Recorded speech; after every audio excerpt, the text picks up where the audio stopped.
अब मुझे ठीक से तो याद नहीं कि बात कितनी पुरानी है, पर जो कुछ हुआ वो एक एक बात आज भी जहन में अपना घर बनाए बैठी है। हम 4 लोगों ने मिलकर पहाड़ की ठंडी वादियों के नजदीक पिकनिक मनाने की योजना बनाई। यह जगह हमारे शहर से 4 मील की दूरी पर थी।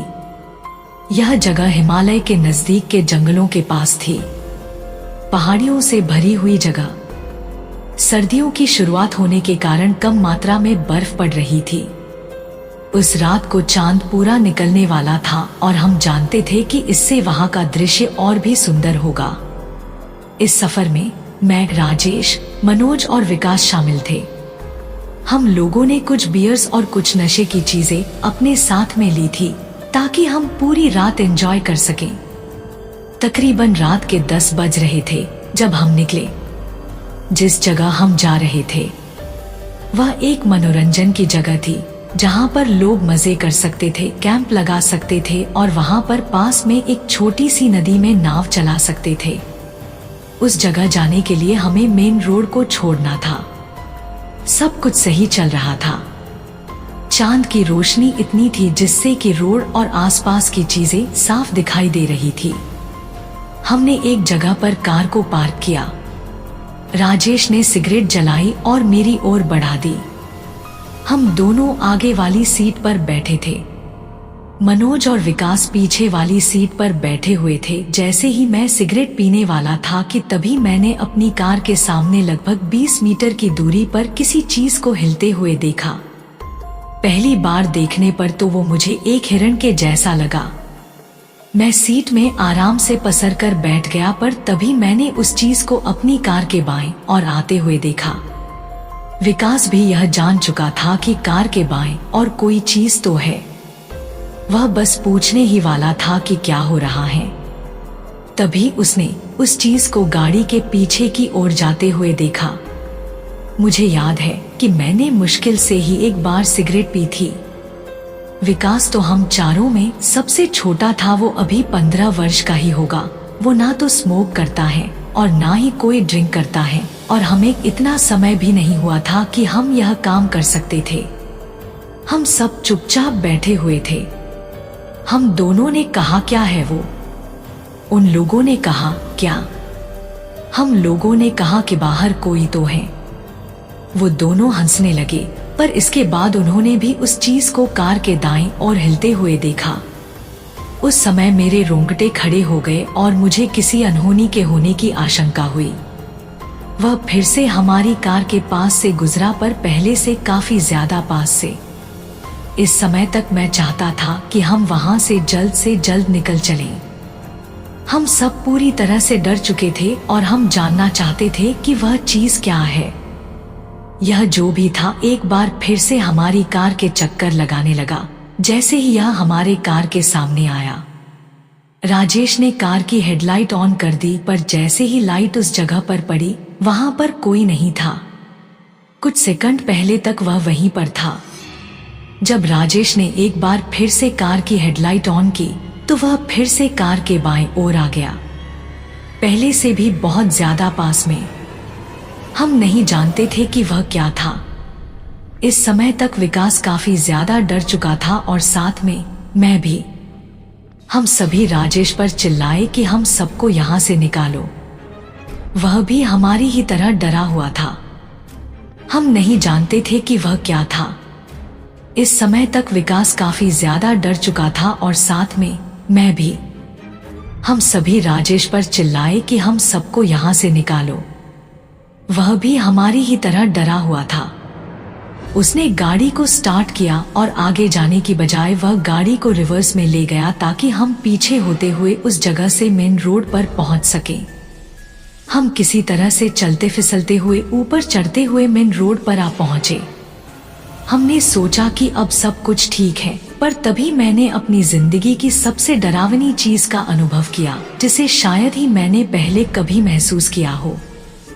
जैसे ही हम ऊपर चढ़े हमने देखा कि कार की हेडलाइट की रोशनी जहां पर जाकर खत्म हो रही थी उस जगह पर एक जानवर खड़ा था। वह उस जगह पर एक ऐसे आदमी की तरह खड़ा था जो पूरी तरह से बड़े बड़े बालों से ढका हुआ हो तथा बहुत ही डरावना हो। जब उस पर लाइट पड़ी तो वह मुड़ा। अब हम उसको पूरी तरह से देख पा रहे थे। वह मेरी ही आंखों में देख रहा था और कसम से उस समय मेरी दिल की धड़कन बस रुकने ही वाली थी। उसकी आंखों की जगह गहरे काले गड्ढे थे और उसकी आंखों में दहशत और पागलपन के सिवा और कुछ दिखाई नहीं दे रहा था। ऐसा बस कुछ सेकंड के लिए ही हुआ था कि तभी राजेश ने कार की स्पीड बढ़ाई। वह उसको कार से टक्कर मारना चाहता था, पर वो जानवर वहां से बड़ी ही तेजी से गायब हो गया, मानो जैसे वह पहले कभी वहां था ही नहीं। वो हेडलाइट की रोशनी से क्यों डरता था यह तो मैं नहीं जानता, पर जितनी तेजी से हो सके हम उतनी तेजी से उस जगह से निकल गए। बाहर बहुत ठंड थी और ठंड के इस समय में बाहर न तो कोई आदमी होता है और ना ही कोई दुकान खुली होती है, और दूसरी बात वह इलाका बिल्कुल सुनसान था और रात के इस समय में वहां मुश्किल से ही कोई गाड़ी दिखाई देती थी। हम नहीं जानते कि वो क्या था और वह कहां से आया था। खैर, जैसे तैसे हम अपने पिकनिक वाले स्थान पर पहुंच गए। हमने अपना कैंप लगाया और एंजॉय करने लगे। बियर की बोतल खोली और ठंडी रात में आग के आगे बैठकर बियर का मजा लेने लगे। विकास ने भी आज बियर की बोतल लेकर अपनी पहली बियर कुछ इस तरह पी जैसे वो अपने बड़े होने का सबूत दे रहा हो। हम मौज मस्ती करते रहे और बातें करते रहे। तभी दूर से कोई आता हुआ दिखाई दिया। हम घबरा गए, कहीं वो ही जानवर फिर से तो नहीं आ गया। हम ये सोचने लगे हुए थे, पर कुछ देर बाद हमें साफ साफ दिखने लगा वो हमारे काफी नजदीक आ चुका था। हमने देखा कि एक नौजवान ठंड में कांपते हुए हमारे नजदीक आ रहा था। उसने बताया कि वो इसी तरह नई नई जगह पर जाता रहता है और पर्वतों तथा जंगलों में घूमकर नई नई जड़ी बूटियों की खोज करता रहता है। आज उसे यहाँ ज्यादा देर हो गई, ठंड भी बढ़ चुकी थी और मैं साथियों से भी बिछड़ चुका हूँ। अगर मैं थोड़ी देर में वापस नहीं लौटा तो वो मुझे जरूर ढूंढने आएंगे। तब तक मैं आप लोगों के साथ समय बिता लेता हूँ। उसने कहानी सुनानी शुरू की। मेरी यह कहानी है एक भेड़िया की जो अपने अस्तित्व के लिए लड़ रहा है। वह कभी जीतता है तो कभी हारता है, लेकिन कभी हिम्मत नहीं छोड़ता है। यह भेड़िया मनुष्यों की तरह जीवन व्यतीत करता है, क्योंकि यह मनुष्य का भी रूप ले सकता है। लेकिन सच में यह पहले ऐसा नहीं था। उसे तो ऐसा एक घटना ने ऐसा कर दिया जो मैं आपको बताने जा रहा हूँ। बहुत समय पहले की बात है कि लकड़हारा था। वह जंगल में जाकर लकड़ियां लाता था और अपना खाना बनाता था। एक बार उसे जंगल में रात हो गई। वह डरने लगा कि कहीं कोई जंगली जानवर उसे काट ना ले। वह हिम्मत करके अपना काम करता रहा, लेकिन एक भेड़िया उसे बहुत दूर से घूर रहा था। वह उसका मांस खाना चाहता था। जब लकड़हारा जाने लगा तो भेड़िया ने पीछे से उस पर हमला कर दिया। लकड़हारा पहले ही सतर्क हो गया था, क्योंकि उसने भी भेड़िया को देख लिया था। उसने बचने की कोशिश की, लेकिन वह नहीं बच पाया। भेड़िया ने उसकी गर्दन पर घाव कर दिया। फिर भी उसने हिम्मत दिखाई और वहां से बचकर भाग गया। घर जाकर उसने दवाई ली और कुछ दिनों में वह बिल्कुल ठीक हो गया। वह फिर से अपनी दिनचर्या में लग गया। लेकिन वह भयानक रात आ ही गई जो सब कुछ बदलने वाली थी। वह रात पूर्णिमा की रात थी। सुबह से ही उस लकड़हारे का मन किसी काम में नहीं लग रहा था। उसे आभास हो गया था कि अब कुछ घटित होने वाला है। जब रात्रि के 12 बजे तब उसका शरीर बिल्कुल सुन्न पड़ गया। उसके शरीर का आकार बढ़ने लगा और देखते ही देखते वह एक विशालकाय भेड़िया बन गया। पूरे शरीर पर बाल उग आए, हाथ पांव भयानक नुकीले नाखूनों से भर आए, आंखें हरी रंग की बन गई, दांत भयंकर मांसाहारी जानवर की तरह बन गए। वह पूरी तरीके से मानव भेड़िया में बदल चुका था। अब वह शहर की तरफ भागा। उसने सबसे पहले एक नौजवान को अपना शिकार बनाया जो सड़क पर जा रहा था। फिर वह जंगल में चला गया। अब हर रात वह भेड़िया बनने लगा। उसे भी इसमें मजा आने लगा और वह शिकार करने लगा। धीरे धीरे पूरे शहर में दहशत फैल गई और सभी लोग घर में छिपकर रहने लगे। सभी ने रात में घूमना बंद कर दिया। ये सिलसिला ऐसे ही चलता रहा। एक रात को एक बहुत ही सुंदर लड़की अपने घर की बालकनी में खड़ी हुई पूर्णिमा के चांद को निहार रही थी और अपने ख्यालों में गुम कुछ सोच रही थी। तभी उसको ये आभास हुआ कि जैसे कोई उसे छुपकर देख रहा है। वो पीछे मुड़कर देखने ही वाली थी कि उसकी माँ ने अंदर से आवाज दी, रोहिणी अंदर आ जाओ, खाना नहीं खाना है क्या? वह तुरंत भाग के अंदर चली गई और खाना खा कर सो गई। कुछ देर बाद उसे सोते हुए एक सपना आया। सपने में उसने देखा कि वह अपने घर के पास वाले एक जंगल में और वह जंगल में टहल रही है। आगे उसे दिखा कि कहीं दूर एक पेड़ के पास कुछ अजीब सी आवाज आ रही है। उसने ध्यान से देखा तो उसे वहां एक जानवर की पूंछ दिखाई दे रही थी। वह समझ नहीं पा रही थी कि यह किस जानवर की है, शायद किसी कुत्ते की या भेड़िए की, उसे कुछ समझ नहीं आ रहा था। अजीब अजीब सी आवाजें भी सुनाई दे रही थी। वह उस पेड़ के नजदीक गई और उसने देखा वहां पर एक सुंदर युवक हरे रंग की आंखों वाला उसके सामने खड़ा है। वह उसे देखकर चौंक गई और पूछने लगी कि तुम इस जंगल में क्या कर रहे हो, कहाँ रहते हो? वह नौजवान कुछ जवाब दे पाता इससे पहले ही घड़ी ने अलार्म की आवाज बजानी शुरू कर दी और रोहिणी की नींद टूट गई। उसने घड़ी में समय देखा और उठकर जल्दी जल्दी कॉलेज के लिए तैयार हो गई। जब वह कॉलेज पहुंची तो वहां पर एक दो अध्यापक के अलावा अन्य कोई अध्यापक मौजूद नहीं था, इसलिए उसके सभी क्लासेस खाली ही जा रही थी। तो वह पार्क में एक बेंच पर अकेली बैठकर रात वाले सपने के बारे में सोचने लगे। तभी उसे एहसास हुआ कि जैसे कोई उसके पास आकर खड़ा हो गया है। उसने अपना सिर ऊपर करके देखा तो वह अचंभित रह गई। उसके सामने वही हरी आंख वाला लड़का खड़ा था जिसको उसने सपने में देखा था। लड़की ने उससे पूछा कि तुम कौन हो, यहाँ क्या कर रहे हो?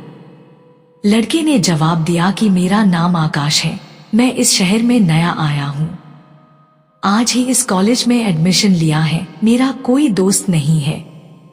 तुम्हें यहाँ अकेले बैठा देखा तो सोचा कि तुमसे बातें कर लूं। फिर रोहिणी ने पूछा तुम कौन सी कक्षा में पढ़ते हो?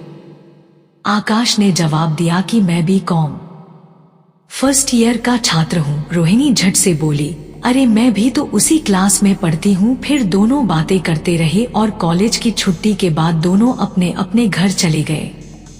अब वह दोनों रोज कॉलेज में मिलते और रोज बातें करते। यह सिलसिला काफी दिनों तक ऐसे ही चलता रहा।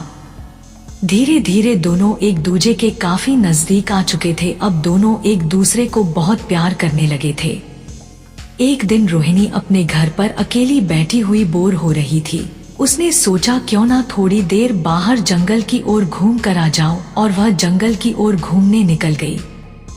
थोड़ी दूर आगे चलकर उसने देखा कि कोई उसे काफी देर से टकटकी बांधे हुए देखे जा रहा है। उसे लगा कि जैसे कोई भेड़िया उसे घूर रहा है और उस पर हमला करने वाला है, परंतु वह भेड़िया सिर्फ उसे देखे जा रहा था और अपनी जगह से हिल भी नहीं रहा था। रोहिणी कुछ समझ नहीं पाई और वो काफी डर चुकी थी। डर के मारे उसकी कपकपी छूटने लगी थी और वह भागते भागते अपने घर पहुंची। डरी सहमी सी वह अपने बिस्तर में जाकर लेट गई। थोड़ी देर बाद उसकी माँ ने उसको आवाज लगाई, परंतु रोहिणी अभी भी डर से कांप रही थी। जब माँ को रोहिणी का कोई भी उत्तर नहीं मिला तो माँ उसके कमरे में गई और उससे पूछा कि क्या हुआ बेटा?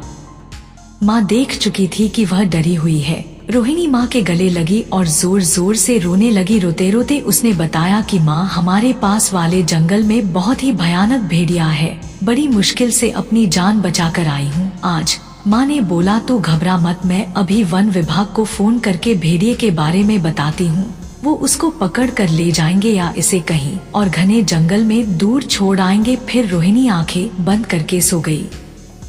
रोहिणी आंखें बंद करके सो गई। कुछ देर बाद माँ रोहिणी को जगाने आई। उठ जा बेटा, देख तेरा कोई कॉलेज वाला दोस्त मिलने आया है। रोहिणी ने बाहर आकर देखा तो सामने उसके आकाश खड़ा था। आकाश में उससे से कहा, चलो आओ आज हम कहीं बाहर घूमने चलते हैं। रोहिणी ने कुछ पल सोचा और सोचा चलो आकाश के साथ घूम कर आती हूँ, शायद मेरा मन हल्का हो जाए और मेरा मूड भी ठीक हो जाए। फिर वह दोनों बाहर चले गए। चलते चलते रोहिणी ने आकाश से पूछा कि हम कहाँ जा रहे हैं? आकाश ने बोला, आज मैं तुम्हें अपने घर ले जा रहा हूँ और वहाँ मैं तुम्हें अपने परिवार वालों से मिलवाऊंगा। फिर वह दोनों बातें करते हुए आगे चलते रहे। आकाश उसे जंगल की तरफ ले जा रहा था। रोहिणी ने कहा, यह कहाँ ले जा रहे हो? इस रास्ते पर तो भयानक जंगल आता है। आकाश ने बोला कि मेरा घर इस तरफ ही है, मैं यहीं रहता हूँ। फिर वह दोनों आगे चलते गए। फिर आकाश एक बड़ी सी गुफा के सामने आकर रुक गया। रोहिणी उसको देखकर बोली, यह कहाँ ले आए? यह तो किसी जानवर की गुफा लगती है। और तब आकाश ने बोला, मैं यहीं रहता हूँ, तुम अंदर तो चलो। फिर आकाश और रोहिणी उसमें अंदर चले गए। अंदर जाने के बाद आकाश में अपने परिवार वालों को आवाज लगाई, बोला कि देखो मैं किसे लाया हूँ मिलवाने के लिए। थोड़ी देर में वहाँ से भेड़ियों के गुर्राने की आवाजें आने लगी और दो भेड़िए बाहर निकल कर आए। उन्हें देखकर रोहिणी डरने लगी। डरते डरते बोली, आकाश यह दोनों कौन है? मुझे बहुत डर लग रहा। आकाश ने कहा, डरो नहीं, यह मेरे माता पिता है। और फिर वह दोनों तुरंत ही मनुष्य रूप में रोहिणी के सामने आ गए। यह सब देखकर रोहिणी बहुत घबरा रही थी, कुछ बोल नहीं पा रही थी। आकाश ने रोहिणी से कहा, मैं तुमसे बहुत प्यार करता हूँ और मैं तुम्हें अपनी पत्नी बनाना चाहता हूँ, इसलिए मैं तुम्हें आज अपने माता पिता से मिलवाने लाया हूँ। यह सुनकर रोहिणी दंग रह गई और बोली कि मैं जानवरों से शादी नहीं कर सकती, मुझे जानवर बिल्कुल पसंद नहीं है। तुम जानवर हो, तुम्हारे माता पिता भी जानवर है। यह कहकर रोहिणी वहां से चली गई। यह सब सुनकर आकाश के माता पिता को बहुत गुस्सा आया और वह भेड़िए रूप में वापस आ गए और गुस्से में गुर्राते हुए रोहिणी के पीछे भागे। आकाश समझ चुका था कि उसके माता पिता रोहिणी को जीवित नहीं छोड़ेंगे। आकाश भी उनके पीछे भागा, लेकिन जब तक आकाश वहां पहुंचा तब तक उन्होंने रोहिणी को मार दिया था। रोहिणी को अपने सामने मरा हुआ देख आकाश बहुत दुखी हुआ। वो खुद को इस सब का जिम्मेदार मानने लगा और फिर उसने अपनी शक्ति से खुद की बलि देकर रोहिणी को जीवित कर दिया। थोड़ी देर बाद जब रोहिणी को होश आया तो उसने देखा कि उसके हाथ में एक कागज का टुकड़ा है। उसने उसे खोला और पढ़ा तो उसमें लिखा था कि रोहिणी, मैं तुमसे बहुत प्यार करता हूँ, इसलिए मैं अपने प्राणों की आहुति देकर तुम्हारा जीवन लौटा रहा हूँ। अब तुम इस शहर में मत रहना, यहाँ से कहीं दूर जाकर रहना, और अब मैं तुम्हें कभी नहीं मिल पाऊंगा। फिर उसने देखा कि वहीं पास ही में एक भेड़िया है जिसमें अब प्राण नहीं बचे थे। वो समझ गई ये आकाश ही है। रोहिणी थोड़ा विचलित हुई, उसकी आंखें नम हुई, पर वो सब कुछ भुलाकर अपने घर चली गई। कुछ दिनों बाद रोहिणी की माताजी का ट्रांसफर हो गया। अब रोहिणी अपनी माताजी के साथ एक नए शहर में थी। उधर आकाश के माता पिता को भी अपने किए पर पछतावा हो रहा था कि उन्होंने अपने बेटे को खो दिया। इसलिए उन्होंने पूर्णिमा की रात का इंतजार किया। इस दिन भेड़ियों की शक्तियाँ बहुत अधिक बढ़ जाती हैं और कुछ रूहानी शक्ति भी उन्हें मिलती है। इसी का फायदा उठाकर उन्होंने अपने बेटे आकाश को फिर से जीवित कर दिया। आकाश जीवित तो हुआ, परंतु रोहिणी को अभी भी नहीं भुला पा रहा था। एक दिन उसने अपनी शक्ति का प्रयोग करके देखा कि रोहिणी कहाँ पर है, तो उसे पता चला कि वो एक नए शहर में है और फिलहाल एक नौकर की तलाश में है। आकाश ने अपना वेश बदला और रोहिणी के घर नौकर का काम करने के लिए उसके घर गया। उसकी माँ ने उसे अपने यहाँ नौकरी दे दी। क्योंकि उसने वेश बदला हुआ था तो रोहिणी उसको पहचान नहीं पाई। अब आकाश रोज रोहिणी को देखा करता और उसके प्यार को महसूस करता, परंतु कुछ कह नहीं पाता। रोहिणी की माँ सुबह ही अपने ऑफिस चली जाती और शाम को घर वापस आती। तब तक रोहिणी अकेली रहती। एक दिन पड़ोस के आवारा लड़के रोहिणी के घर में घुस गए और लगे उसको छेड़ने। आकाश से ये सहन नहीं हुआ और अपने असली रूप में आकर सबको उठाकर बाहर फेंक दिया। रोहिणी ने तुरंत आकाश को पहचान लिया और डरती डरती बोली कि तुम तो मर चुके थे, फिर यहाँ कैसे? आकाश ने उसको सारी बात बता दी और बोला कि अब मुझे यहाँ से जाने के लिए मत कहना, मैं तुमसे बहुत प्यार करता हूँ, मैं बस तुम्हारे पास रहना चाहता हूँ, तुम्हारे बिना नहीं रहा जाता है, मैं तुम्हें तंग नहीं करूँगा, मुझे यही रहने दो, रोज तुम्हें देख लूँगा तो दिल को तसल्ली मिलती रहेगी। रोहिणी उसकी बातों से पिघल गई, क्योंकि अंदर ही अंदर प्यार तो वो भी बहुत करती थी उसको, पर उसका वो भेड़िया वाला रूप उससे डरती थी और बोली, ठीक है, तुम यहाँ रह सकते हो। ऐसे दिन बीतते गए। आकाश घर का सारा काम करता रहता और रोहिणी को प्यार भरी नजरों से देखता रहता, पर कुछ कहता नहीं। रोहिणी को भी उसके होने से सुरक्षा का भाव महसूस होता। एक दिन उसकी माँ ने बताया कि ऑफिस के काम से मैं कल 3-4 दिन के लिए बाहर जा रही हूँ, पर क्या करूँ, तेरी चिंता सता रही, इस तरह तुझे अकेली छोड़कर कैसे जाऊँ।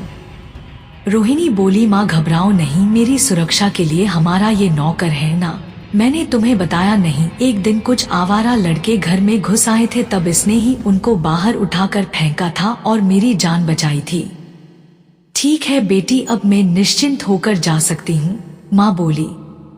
अगले दिन माँ ऑफिस के काम से दूसरे शहर चली गई। रोहिणी काफी दिन से आकाश से कुछ बात करना चाहती थी। रात में उसने आकाश को बुलाया और बोली कि आकाश, प्यार तो मैं भी तुमसे बहुत करती हूँ, मैं तुमसे शादी भी करना चाहती हूँ, लेकिन अगर तुम ये भेड़िया का रूप धारण करना छोड़ दो तो और हमेशा के लिए मनुष्य रूप में ही रहो तभी। आकाश ने रोहिणी को समझाया कि मैं भी यही चाहता हूँ, परंतु हमें एक श्राप मिला हुआ है। पूर्णिमा की रात को 12 बजे से लेकर 3 बजे तक हमें भेड़िया का रूप अपने आप ही लेना पड़ता है, इसको हम रोक नहीं सकते हैं। तुम ऐसा कर सकती हो कि 12 बजने से कुछ देर पहले ही मुझे एक रूम में बंद कर देना, 3 बजे के बाद खोल देना। रोहिणी ने कुछ देर सोचा और कहा कि हाँ, ये तो हो सकता है, पर पहले तुम एक वचन दो कि अगर तुमने किसी मनुष्य को मारा या खाया तो तुम्हें उसका प्रायश्चित करना होगा। आकाश ने पूछा, कैसा प्रायश्चित? रोहिणी बोली कि फिर तुम अपने हाथों से मुझे मार डालोगे और मुझे कभी वापस लाने की कोशिश भी नहीं करोगे। आकाश कुछ पल के लिए सहम सा गया और उसने रोहिणी को वचन दे दिया, ये जानते हुए कि उस पर जो श्राप है वो उससे बच नहीं सकता और एक छोटी सी भूल उसे रोहिणी का हत्यारा बना देगी। कुछ देर बाद आकाश में धीरे धीरे परिवर्तन शुरू हो गए, उसके शरीर पर बाल आने लग गए। उसने रोहिणी को कहा कि मुझे तुरंत कमरे में बंद कर दो। रोहिणी समझ गई कि आज तो पूर्णिमा की रात है और 12 बजने में कुछ मिनट शेष है। उसने तुरंत ही आकाश को एक कमरे में बंद कर दिया। कुछ ही देर में दरवाजे की घंटी बजती है। रोहिणी सोचती है कि रात के 12 बजे कौन हो सकता है। वो दरवाजा खोलती है तो देखती है कि वही उस दिन वाले आवारा लड़के हैं। वो रोहिणी को धक्का देते हुए घर में घुस जाते हैं और कहते हैं कि तुम अपने आप को बहुत खूबसूरत समझती हो ना, पर अब तुम खूबसूरत नहीं रहोगी, और उसको जमीन पर पटक कर बालों से घसीटते हैं, लातों से वार करने लगते हैं। रोहिणी मदद के लिए चिल्लाने लगती है। आकाश कमरे में ये सब सुन रहा होता है और गुस्से में और भी खूंखार हो चुका होता है। वो बाहर आना चाहता है पर रोहिणी को दिया वचन उसको रोक रहा है। बहुत रोकने के बाद भी वो खुद को रोक नहीं पाता और दरवाजा तोड़कर बाहर आ जाता है। रोहिणी लहूलुहान फर्श पर पड़ी हुई है। आकाश रोहिणी के सामने जाकर हाथ जोड़कर उससे अपने वचन को वापस लेने की विनती करता है, परंतु तब तक रोहिणी बेहोशी में अपनी आंखें बंद कर चुकी होती हैं। रोहिणी की आंखें बंद देख आकाश बहुत ही भयंकर तरह से गर्जना करता है और उन लड़कों पर टूट पड़ता है और थोड़ी ही देर में वो सबको टुकड़े टुकड़े करके मार डालता है। अब उसे लगता है कि उसने रोहिणी को दिया वचन तोड़ दिया है, अब उसको प्रायश्चित करना होगा।